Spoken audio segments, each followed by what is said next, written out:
한덕수 전 총리 구속영장이 기각되면서 속도를 내던 내란 특검 수사에는 제동이 걸렸습니다. 법조팀 현주호 기자와 더 얘기 나눠보겠습니다. 현 기자, 구속영장이 기각된 결정적 사유 어디에 있습니까? 네, 구체적인 사유까지 알 수는 없겠지만 재판부가 내란 방조와 가담은 차이가 크다고 본 것 같습니다. 한덕수 전 국무총리에게 적용된 주요 혐의는 내란 우두머리 방조였습니다. 가담이 아닌 방조 혐의에 대한 법원의 첫 판단으로 볼 수 있겠는데요.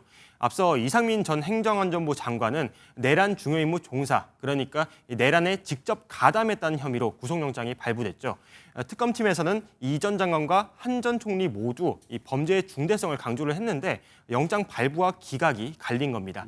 한 전 총리가 헌법상 의무를 저버리고 비상계엄을 적극적으로 막지 않았다는 게 특검팀의 주장인데 이게 구속할 정도의 죄가 되는지는 더 따져봐야 한다는 게 재판부 판단으로 보입니다. 그런데 한 전 총리에게 적용된 혐의가 또 있잖아요. 그 부분은 이번에 인정이 안 된 건가요? 한 전 총리는 그 윤석열 전 대통령 탄핵 심판에서 이 계엄 선포문을 본 적이 없다 이런 취지로 진술했는데 이게 나중에 거짓말로 드러났습니다.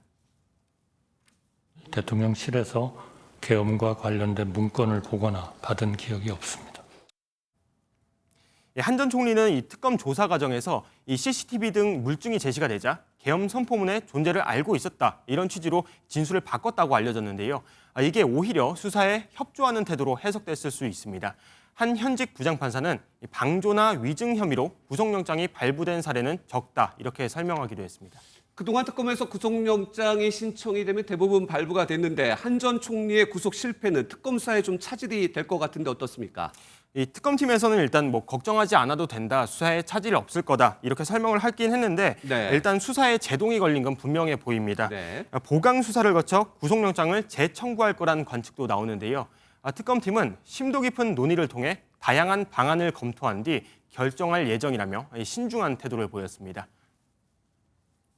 네, 그리고 김건희 특검도 좀 알아볼까요? 어제 소환이 됐었는데 권성동 의원이 구속영장이 청구가 됐어요.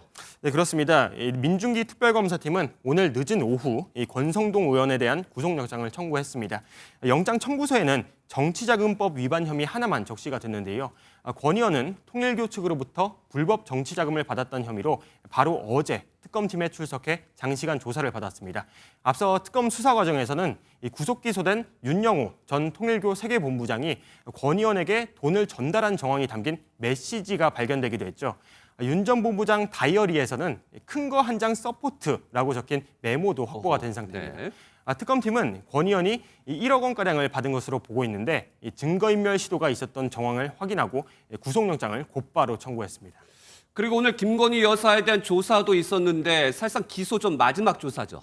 네, 그렇습니다. 이 김건희 여사에 대한 조사는 오늘 오전 10시 10분쯤 시작이 돼서 6시간 반 만에 끝났습니다.